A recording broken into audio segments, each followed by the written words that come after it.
Happy Hump Day, Cameranians. It is the Cam Show on the Rogue Media Sports Network. I am Cam Stewart, and today we are talking about some training camp anecdotes from the New England Patriots. It's football time, baby, or something like that. They're wearing shorts and no pads, but it's football time. Also, we're going to look at the best new Olympic sport that I just cannot fucking wait to watch. I cannot wait for this. And also, the worst thing that you're seeing on TV. It might not just be what you think it is. All that and more coming up on the Cam Show, brought to you by Rogue Media Sports Network. Music. Play the music.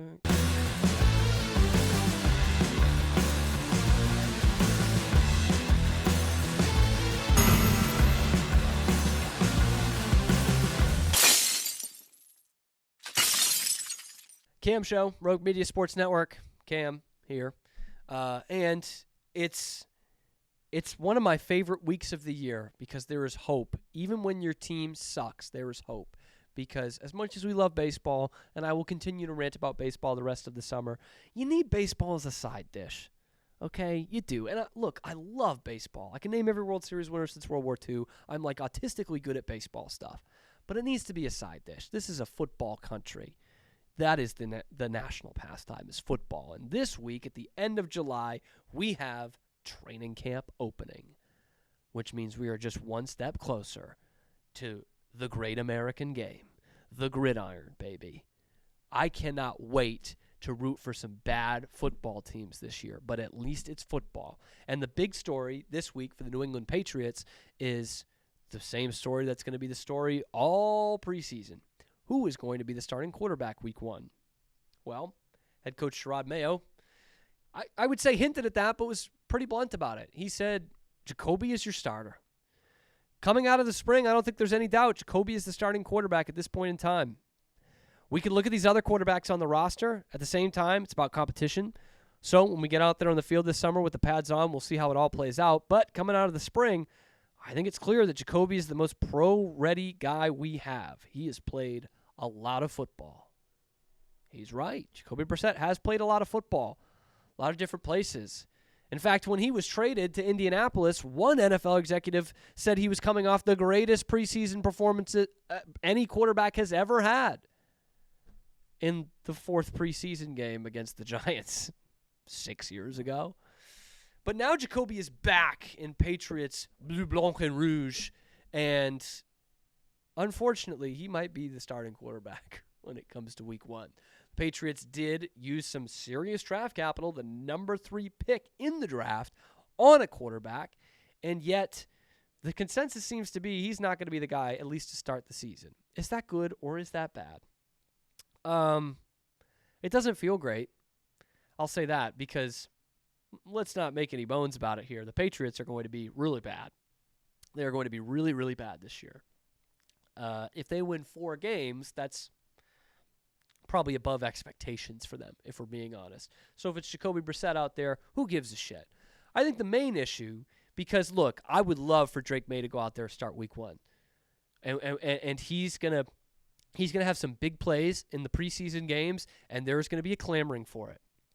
For him to start. Or Bailey Zappi if they don't trade him by then, which would be wild if they don't. But there is gonna be a call for Drake May to be the starting quarterback.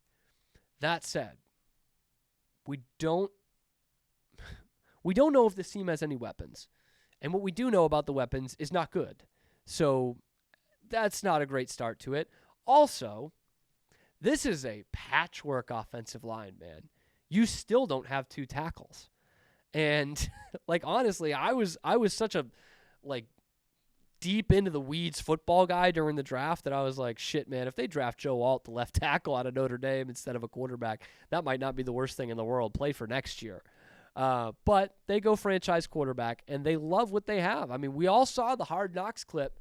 Man, this guy was firing on all cylinders in the room with Brian Daboll with the Giants when he was in his pre-draft interview. Jaden Daniels, the guy I wanted the Patriots to pick, looked like a fish out of water. He had to crack a joke just to get them off his back. Drake May was throwing everything back at them. He knew exactly what the play was, what the protection was, all of that. So the kid's smart. You hear him in a press conference, you might not say so. You might look at that empty face and not think so. But the kid's pretty brilliant. And while all of that is great, we heard all that with Mac Jones. How ready he was to play in the NFL, how he was absorbing everything like a sponge. That didn't work. Probably for a couple of different reasons. But now we see a kid who's absorbing it all and also can throw those 50-yard bombs on the tape. Now, he had a lot of misses on tape, too. That's the thing about Drake May. He is raw. And that was the knock on him coming into the draft. Both the two guys picked ahead of him were much more polished, Caleb Williams and Jaden Daniels. This kid is raw as hell, okay? But there's a lot of talent there. And that's what I mean, man. He's going to have a 60-yard touchdown pass in the preseason, and he'll probably go, 12 for 23. And you'll be like, that's a lot. It's barely over 50%. And that is going to be the push and pull. But it's going to be fascinating to watch. I'm going to be at camp tomorrow, actually. I will be in Foxborough at Patriots training camp, weather permitting. And I will give a personal scouting report of how Drake May looks. Because that's all I'm going to be watching, if we're being totally honest. And as much as I want to see him play week 1, this is what I'm going to come back to. As much as I want to see him play and see what you've got at quarterback, it's not the worst thing in the world to let Jacoby take some hits out there. You don't know what the protection's going to be like. You don't know what the separation's going to be like for your receivers. You don't know what your running game's going to be like. I would rather see some progress in those areas before getting Drake May out there. And maybe if Drake comes in and is great, maybe you will then say, we sacrificed a win doing that. This team's going to win 4 or 5 games if they're lucky. This is a bad football team.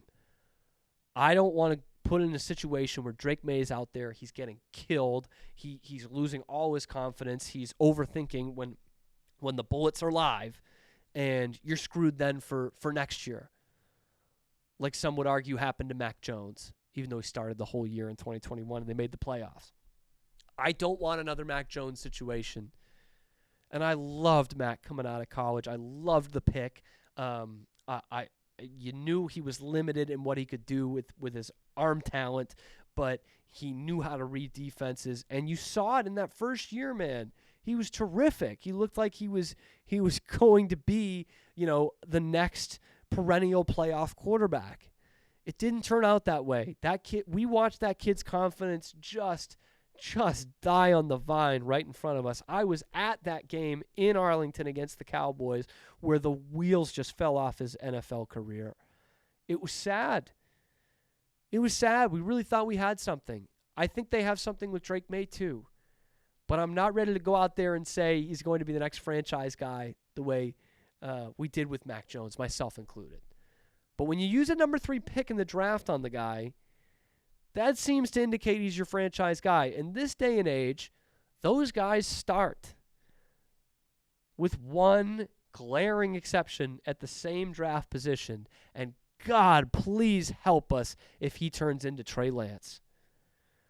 Because then you'd really be up Schitt's Creek. But I will be personally scouting Drake May this week. Take that with 3 grains of salt for what that's worth. But I will probably be ejaculating at some point over some 40-yard throw that he hits right on the button and just ignore the 2 or 3 bad misses or the picks that he has in the red zone. But I can't wait to see how this plays out. Until then, Jacoby Brissett, can't wait for that experience, baby. He is 1-0. Actually, that's not true. He's 1-1 as a Patriots starter in his career. Just saying. Jacoby, just get us to like week 6 till we can figure some shit out and we can put Drake May in there. I think you are going to see him before Halloween. I think you'll see Drake May slinging it for the Patriots. And I can't wait till that day. But this is going to be a lot of learning for the Patriots this season. And you just hope the coach knows what the hell he's doing. Because I don't love the direction that this franchise has headed the last year and a half. It's been unlike anything I've experienced as a Patriots fan who was born in 1997 and has missed but 1 game on television since 2006. I've seen a lot of good. this could be as bad as it's going to be. Last year definitely was.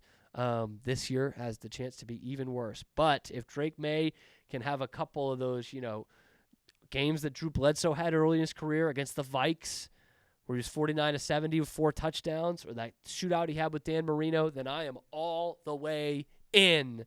Pats, baby. Cam Show, Rogue Media Sports Network.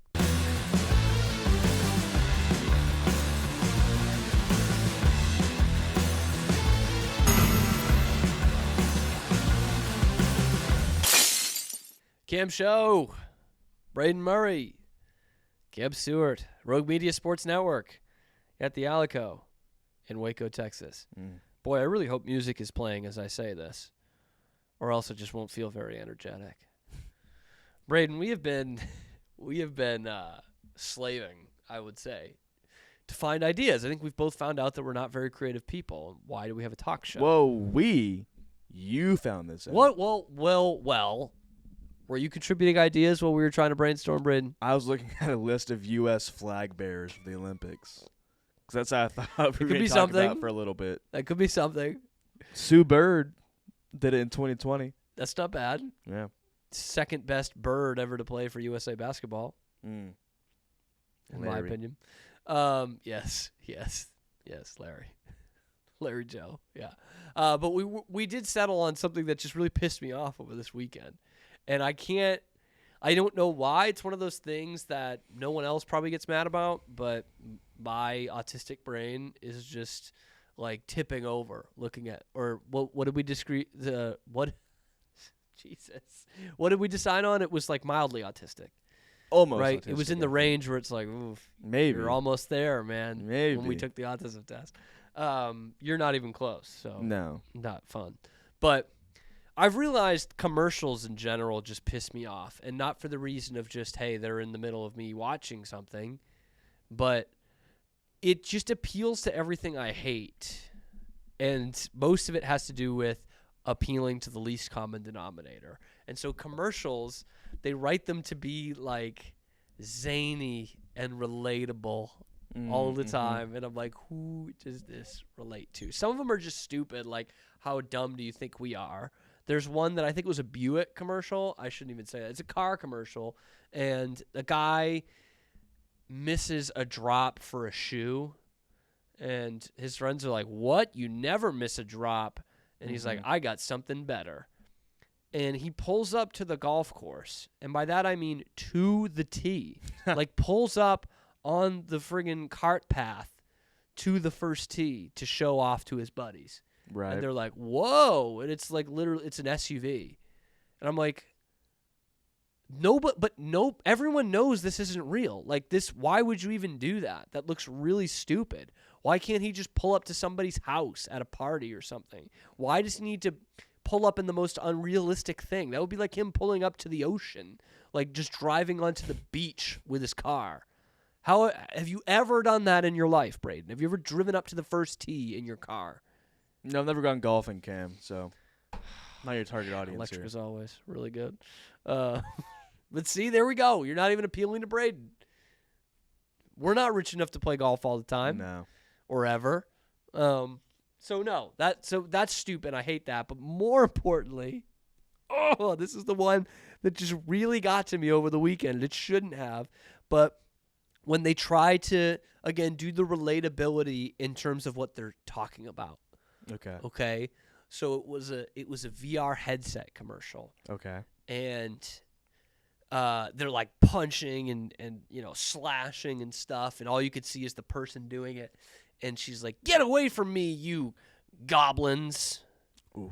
And I'm like, "Oh yeah, that's so relatable, man. Everyone's just so into goblins these days." Anytime a writer's room tries to depict like a gamer, or like it's just they clearly have never played video games a day in their life. That is. And I think it's always about goblins and beating the big boss at the end of the level.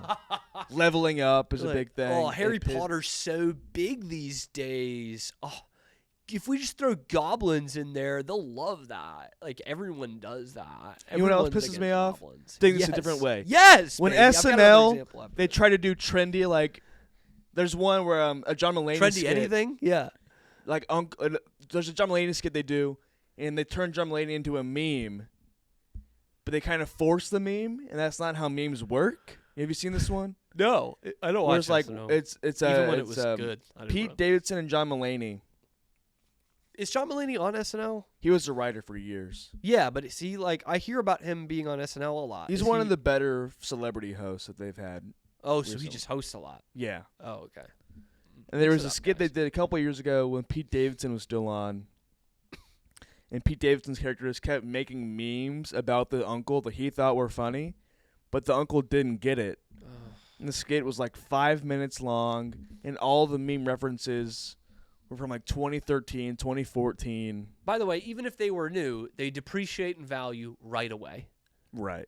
5 months from now, they're not funny. Right. But this was even worse. Yeah. People don't understand gamers So this or was memes. like Writers' rooms are bad at both of those things. like cat's face in the middle of a piece of bread type of. or like the memes. Velociraptor one, What was that one? the baby with the fist. Oh my god, People love that one. that's so old. Writers' rooms love the baby in the fist, or the girl in the fire. Looks like she did it. You know that one?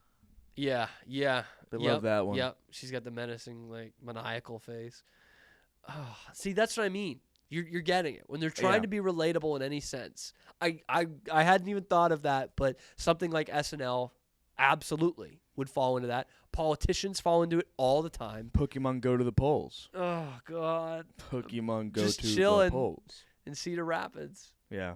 Oh, like it happens far too much. And commercials, what's funny about that as opposed to an SNL or a campaign or anything is they're trying to appeal to the least common denominator in a very Specific moment in time. Is that what you're? sure, but also in like what's trying to be a wholesome way. Mm-hmm. You know what I mean? Like a meme, you understand that some people aren't going to get it, but the ones who get it are going to find it really funny and they're going to latch onto it. That's their thought, right? But when they're like, we're trying to appeal so vaguely, so to the masses, and we're trying to get a chuckle out of them. So the goblins one felt like that, like because I love killing goblins. You know how I want goblins to do that, be. huh? You know how goblins be. Yeah. They be goblining. Because we're so into goblins. Remember that show that they did the Upside Down and the goblins? Stranger Things. Like, yeah, I was so into that. Mhm. It's like that's what they're hoping from us. And there was another one that it's again, I believe, a car commercial. I think it was a Camry commercial, which talk about appealing to the masses anyway. I love a good Camry. I've driven several Camrys. They're awesome. They're great cars. Shout out Toyota. But they did this one where they're trying to figure out, a couple of friends are trying to figure out what they're going to do for that night. And first off, they are three friends who are clearly in Los Angeles. Okay. And they're driving around empty streets of LA at night. So everyone can relate to that. The guy who is trying to buy a nice fuel-efficient car in Norcator, Kansas is like, oh, man, if I drive that, I'll be in Los Angeles for some reason.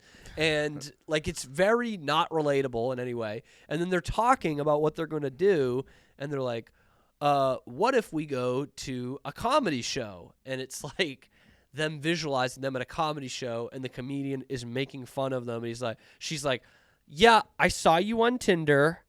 I swiped left. So, yep, I remember, saw you, swiped away. And we're supposed to be like, oh, that happens because of dating apps. And then they end up, you know what they decide on, Braden? They decide on the thing that unites us all. It's so random and spontaneous, but everyone likes it. They agree that they're going to get tacos. Because everyone loves tacos no matter where you are. And they're like, tacos? Tacos. Yeah. And I'm like, shut the fuck up. Everyone just shut up. Just show me a good fuel-efficient car. Like, I don't care that you're getting oh, now I want to go get tacos. That's what me and my friends do. We're so random. Like, you guys get pizza? No, we get tacos. Like, I fucking hate all of it. I hate all of it. They're so quirky. That's the perfect, yeah. They want us to be like quirky, random. We're just having fun with it. And I think that's what these writers think they're doing. They're 55-year-old fucking writers doing this. And as much as I like this show a lot, but I think the show New Girl has a lot to do with that. It's a fine show. Zooey Deschanel's whole life, whole career after she stopped being in movies was that. Manic Pixie Dream Girl on the silver screen. The small screen, actually. She's like, how can I be quirky and random and make a whole character around it? Yeah. I like that show, too. It's not this on New Girl. I like that show, but it's... She's like the blueprint. But what do you find out after maybe a season of New Girl? Is that all the other characters are better. Yeah. You know what I mean? It's kind of like what happened to Ross and Friends. You're just like, oh... Because Ross was supposed to be the main character. And then it's like, but everyone else is funnier and more interesting and less douchey. That's exactly what happened to her in New Girl. That's a good example. I was thinking of, it reminds me of in the show I Think You Should Leave, which is the greatest sketch comedy show I've ever seen. When Tim Robinson is trying to say things like a normal person, like he's not trying to be weird yet. You know those little moments? Yeah. Where he's just like the one with the skit with the baby, and he like the baby starts crying in his arms before he talks about being a huge piece of shit. He's just like, oh, I guess he doesn't like me. And like he just does these couple of lines where he's trying to sound like a normal person, and you're like, I just can't stop laughing at it because I'm like, he nails it. Like I've seen that at parties all the time. Like the people who aren't funny, who aren't creative, like myself, and they're just using cliches to get by. That's what these writer rooms are. They have to be like that. Just commercials, man. They suck. And what's so funny too is this usually comes up around the Super Bowl for Super Bowl ads. But like clearly the movie industry has gone so far in on nostalgia, right? Nostalgia and remakes and IPs, that commercials are doing the same thing the last 5 or 6 years. Like, oh, let's do this commercial and bring back the Sopranos family because everyone loved the Sopranos. It's like you can't even think of a way to market your product. Like a 30-second Super Bowl ad, you need to make one joke and you've got a good ad. And they can't even think of that.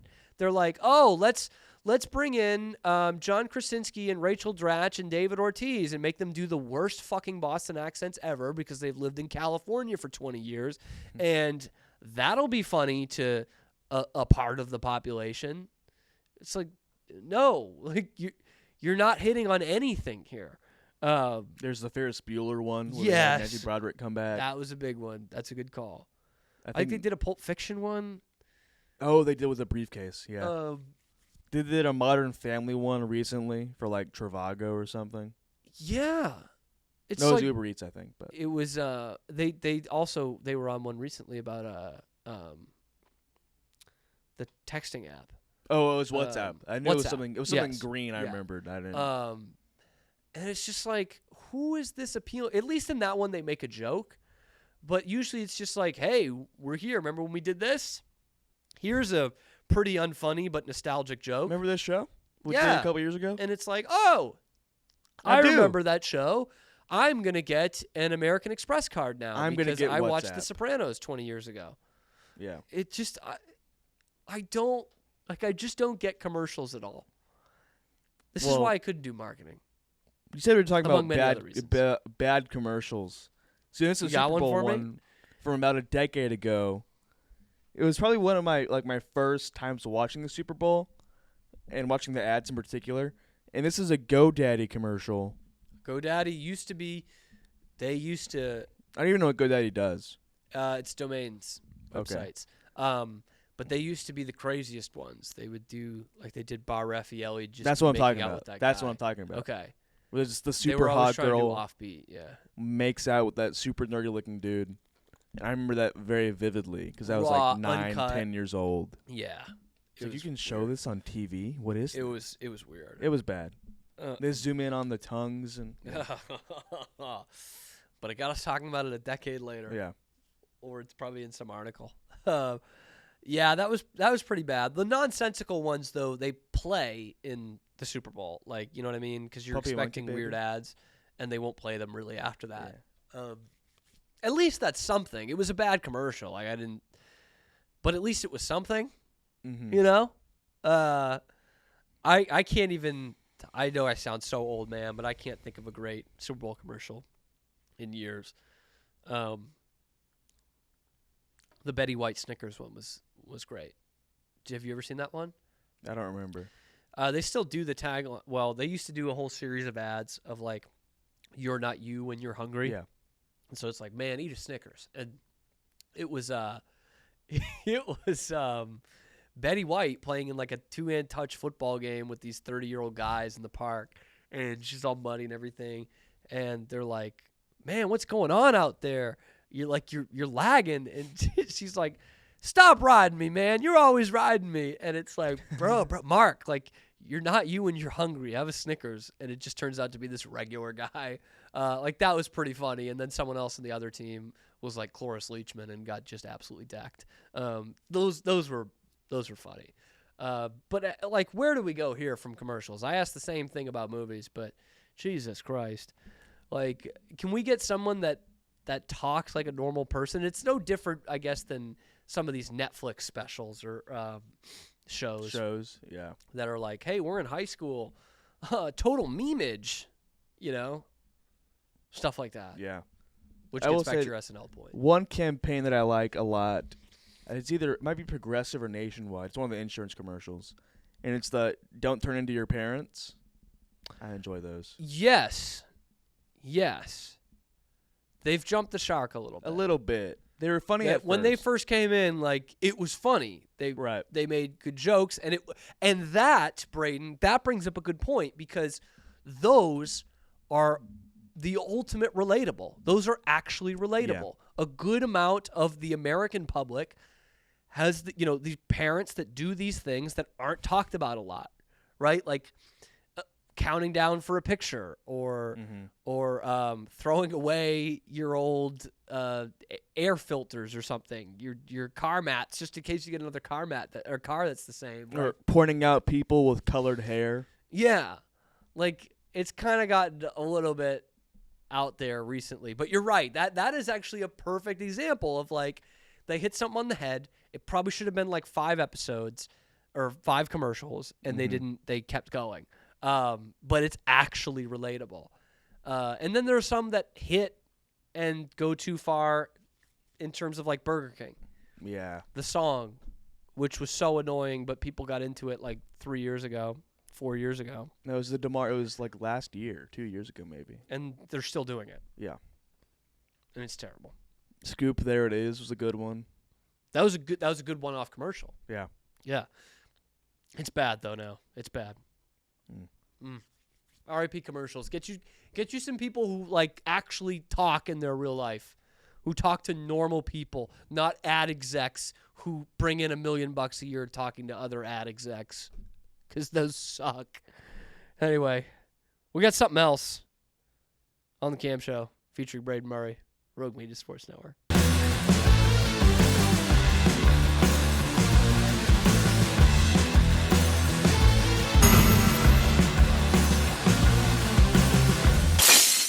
The Cam Show. That was a choice. Rogue Media Sports Network. How was that? They're not the best accent. You're Australian enough for you. Yeah. Foster's. It was good enough I could tell it was supposed to be Australian. So. Yeah, it was actually supposed to be Kiwi, but I guess it wasn't close enough. Murray, present. I think about that every time I say your name. I'm Kim Stewart. That is Braden Murray. We're getting fired up for the Olympics. We talked about that yesterday's show, basketball mainly. But look, Braden, this is the time every 4 years where the greatest athletes in the world come together. You know, The things they do to train and the things they put their body through are incredible. You or I, especially I, cannot fathom that because I eat cheeseburgers every day. But like we used to hear about, Michael Phelps' diet and obviously what these sprinters have to do to stay in shape. And like this is your whole life preparing for this thing. And when I'm thinking about these great athletes, the hurdlers, the speed skaters at the Winter Games, the break dancers. Oh. 2024, Pali. 100 years after Chariots of Fire, the 24 Olympics, also in Paris, and they thought we need to bring another great sporting enterprise to these Olympic Games, and that, my friends, is breakdancing. Mike, our boss, sent this to me this morning. Was like, yeah, no, it's real. Breakdancing at the Olympics. Wow. Rebecca Cohen wrote about this. Get ready for plenty of how did they do that moments when the Paris Games introduced breakdancing as an official Olympic sport. Bodies will be contorted, gravity will seemingly be defied, and athletes will be showcasing head spins, windmills, and freeze moves. And it will all be set to music. You said freeze moves? Freeze moves. Wow. Yeah. Can you believe that? When I think peak athletics, I think breakdancing. Look, I mean, it takes talent. Don't get me wrong. What I'm more surprised at, Braden, is why now? Is breakdancing still done? Breakdancing was huge in the 80s. 80s and 90s, yeah. And, like, you would still see it happening on the streets. Like, Step Up was a big movie when I was a kid. But that wasn't really breakdancing. There's, like, choreographed dancing. Like, hip-hop or modern classical or whatever the fuck. But, like, when was the last time you saw someone breakdance? Probably 6th grade. Which was? 2014 to 15. Like, that, I haven't seen it in a long time. I'm happy for them, but I was really surprised to see this. They do quote some potential athletes, Olympic athletes. Quote, this is a chance for us to grow and educate people on breaking. Jeffrey Lewis, in parentheses, B-Boy Jeffro, told NBC Olympics. Yes. Lewis, the 5th-ranked B-Boy in the world, is considered a favorite for one of the remaining spots. This was written a month ago, so sorry. Breaking joins other newer sports, including 3 that were added to the Olympic program for the first time in the 2020 Tokyo Games: surfing, skateboarding, and sport climbing. I'm not exactly sure what sport climbing is. I think I can infer. Probably just like rock climbing, but a race. Okay, that's what I was kind of thinking. The other 2, I was like, really? Those weren't in the Olympics already? Surfing and skateboarding. Surfing wasn't? That surprised me. Huh. Surprised me. Because, like, it's not something I'm privy to, nor have ever really tried, surfing nor skateboarding. But there's legit athletic talent that goes with that. And I'm not saying these breakers aren't athletes, but dancing just seems like a different thing to me. Like, acrobatics and tumbling is not in the Olympics. Cheerleading is not in the Olympics. So I wanted to go out and find, oh my gosh. Before we get to that, great subhead. What is breaking? One of the quotes before it by B-Boy Jeff. If we get it right, we can create something unstoppable. We can't let it pass us up again because the first time breaking blew up, it fizzled out. Yeah. So this is a resurgence, Braden. We were right in that it used to be a thing, but it is back. Breaking is back. All right. Before we get into some of the other crazy ones, I want to break this down for you. See what I did there? The dance battle sport is characterized by acrobatic movements, stylized footwork, and the key role played by the DJ and the MC during battles, according to the Paris Olympics. Some of the moves will have audiences wondering where the half pipe where the half pipe is as athletes twist and turn like they should have boards under their feet. The sport's technique includes top rock, which is standing footwork, and down rock, which is moves on the floor, power moves, twists and spins, and freeze, where the breakers freeze in poses while using their heads or hands for support. I'm kind of into this now. Okay, they're doing their job. It's working. This sounds sick. How will it work? The breaking competition in Paris will be divided into 2 events, one for women, one for men. Okay, don't see any reason why we can't do that both together, but all right. And they will take place August 9th and 10th at La Concorde Urban Park. So we will both be back in studio for that. We might need to do something live. For that. In total, 16 B-boys or 16 B-girls will go face-to-face in spectacular solo battles. The competitors will show off their best moves as they try to keep up with the beat of the DJ's tracks, improvising to stay alive in the dance battle with a combination of power moves, including windmills, the 6-step, and freezes. Judges will then vote, paving the way for their first breaking medalist in Olympic history. Do you have any questions so far? No. I'm looking forward to it. Because I have a big question that I think I'm really hoping will be answered here. Home run derby in baseball, we see them pick their own pitchers. If the DJ and the MCs are such big parts of this, do they get to pick those? Or It's those like a tandem. IOC DJs? And if they get to pick them, how sick would that be? You're just a DJ or a guy who's like good at being like, on the mic, and you get to go to the fucking You're Olympics. on the Olympic Are you team. considered an Olympian? I think so because you're part of the team. You're part of the crew. Yeah, they're mentioning how important this is. And they go in the history of breakdancing, international resurgence. Since then, I don't know when then is because I'm not reading the other part, breaking has evolved into a global cultural art form with many elements of sport. Now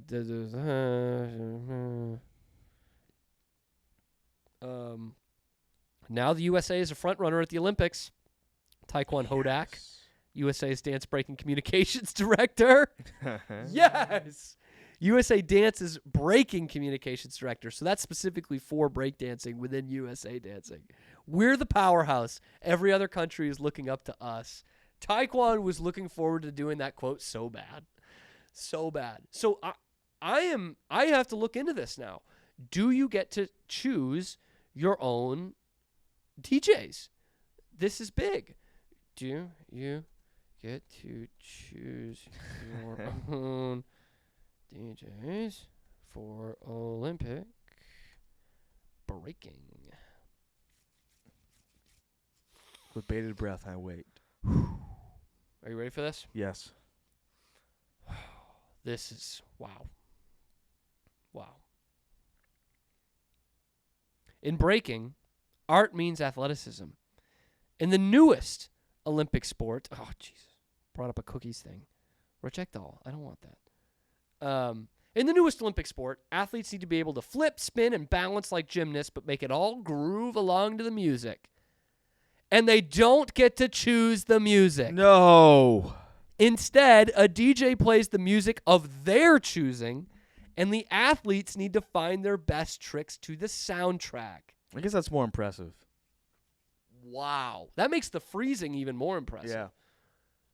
But my question is, are we just going to have some schmuck from the IOC do this? Some dude Like, in how a do you suit. recruit the breaking DJ for the Olympics? Again, what a job. What a job. Now, I guess you would not be considered an Olympian because of that. But Well, Paris is known for their DJs, you know. I'm sure. Like, do they find an underground scene? What if they bring out Daft Punk? That would be something. They reunite Daft Punk to be the DJs. They break up? They did. Those crazy kids? Mm-hmm. Yeah, they Those did. crazy robots. This is fascinating to me. I will be watching this. I'm I am invested so in in on this. in It started as Olympic a joke, breaking. but I am in on this. Wow. Which got me to thinking as well, Braden, because we always try to find the bigger picture here. What are some of the other crazy sports that we have had at one point in the Olympics? I know you were into this too, so you've got a list in front of you. I found a list from Okay. CBS News from 8 years ago. Oh, okay. Hopefully nothing cool since then. We got the coolest one since then. We've Right. been over that.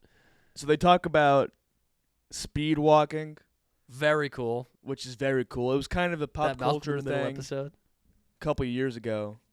But I think There's some like intense rules to that. the shock and awe around speed walking has kind of dissipated Probably over the years. They say trampolining. Have you seen that? No. I know about this because of Mario and Sonic Olympic 2012, the video game on the Wii. Who could forget? It's just you go up super high and do a bunch of backflips on a very spongy. They should bring that back. I mean, it's still. I think it's still happening. Oh. A lot of Well, this if it list, isn't, they should bring it back. a lot of this list is like equestrian related events. So dressage. It says the horses are specifically bred for this high stepping sport. They dance, including the piaffe and passage, are much more extravagant than they were in 1912. So Stockholm. you know the years. Okay. I believe Eventing, so. also a horse. Amsterdam. Go ahead. And there's another horse one, rhythmic gymnastics, Okay. which I guess is kind of the most like acro and tumbling, just with A floor routine yeah, type with of the deal. ribbon and the hoop. Also, oh, they can that use doesn't do anything for me. they can use Come balls. on. Can they? Yeah. Can they have balls? Is Is this a women's sport? I think it's a women's sport. Gotcha. Air rifling. They have it's air pistol, but they have regular rifling with bullets, but also they have air rifle or pistols. It's been happening since 1998. Are you implying that then those don't have bullets? I never shot an air rifle. What I don't know the difference. What I is the think it's difference just- from an air rifle and a regular rifle? Like pellets. Well, But that's it's not fun. I like- thought this was going to be like when they do hog hunting from helicopters.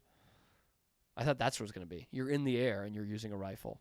Oh, no. I guess not. What if that was it? Like trampolining with a rifle, That'd be air sick. rifle, You have to dodge the bullets. or that? The Yeah. judges are shooting at you. The and you have to- spectators dodge yeah. the bullets. I think would be funner. Steeplechase. Yes. 3,000 meters contains it's 3,000 meter race contains a small body of water in the track. It's just got a bunch of shit going on in the steeplechase. And that's all it says. I this believe they've article. gotten rid of that. Okay. That's I'm not sure. I'm disappointing. not 100% on that. But that was like a big old time Olympic thing. They talk about handball, which isn't that obscure. Handball is pretty popular. Table tennis, again, not that. Did they have at one point tug of war as an Olympic sport? In the olden, I think they did like 100 years like ago. not the modern Olympics, but Oh. the ancient Greeks. They also had naked wrestling in the original Olympics. Did you know that? They did that for fun. there wasn't even a competition. They did that for fun. Not that there's anything wrong with that. They were naked wrestling. They would oil up, Yeah. make it tougher. slippery. Yeah, Like, dude, there's just no way. Like, there's no way you don't get a boner from that. You know what I mean? Like, think of you're lubed up and a ton of friction. truth. Like, it doesn't matter how straight you are at that point. I don't think. Well, ancient Greeks are not known for their heterosexuality. Yeah, that's true. They were free love, man. Yeah. Yeah, but that must hurt though. Like if you're actually wrestling. I think you God, a weren't allowed boner. to. This is important. I think grabbing the other person's their junk. I think that was a penalty. Should be. I think You're not allowed to get. You're not allowed to get an erection in high school wrestling. You're not allowed to. Yeah, What you get happens? if you- disqualified. Oh wow! I learned that in high school. Did you high school wrestle? No. I probably should have, but no. One of my best friend did wrestling, and he had mentioned that once. He was like, "It's in the rule book, man. Like if you." And like again, I would feel so bad. You know, like your hormones are running crazy. Think of the 14, 15-year-old kids. Yeah. A lot of friction. Like that's tough. That's tough. Shout out to the Greeks. I'm way into breakdancing now, though. Probably don't get a boner doing that. Likely not. But who knows? Maybe you're so into it. You just love breakdancing so much. You're just a That even the b-boy thought with a of it. soul, man. B-boy Jeffro, I gotta see if he made it.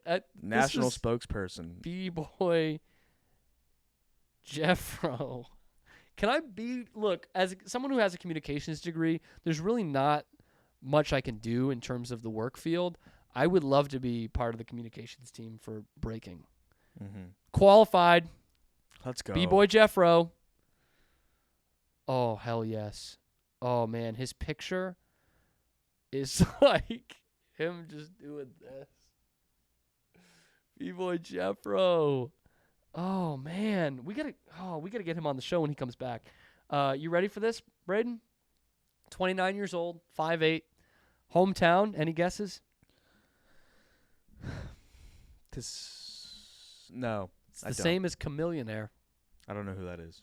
What? In his famous song Ridin', he says blank blank, you can check my tags. Houston, Texas, you can check my tags. B-Boy Jeffro, Houston, Texas. West Side High and U of H. Well, I was zoned to West Side originally. Really? Yeah. No wonder you went to private school. Yeah, there you go, man. He was the Montpelier World Series champion in 2022. With around the globe sport performances as combined sports kinesiology education. He joined FitBreak. We got to have him. Oh, we should have saw this earlier, man. He's going to be too big when he wins the fucking gold medal. He's going to be too popular, He's going to be way too tough for us to get him. He's not going to want to come on our show. Oh, maybe we can get him before then. They don't do it until the 10th. We got to work on that. Anyway, B-Boy Jeffro, wishing the best of luck. This is the official B-Boy Jeffro podcast, internet radio show, inside the Colt Brennan Memorial Studio. That's Braden Murray. I'm Cam Stewart. This has been The Cam Show, powered by Rogue Media Sports Network. B-Boy Jeffro, we are with you. USA, USA, USA.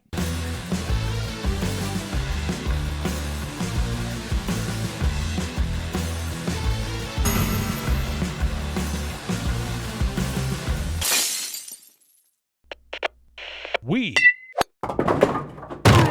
are Rogue Media Sports.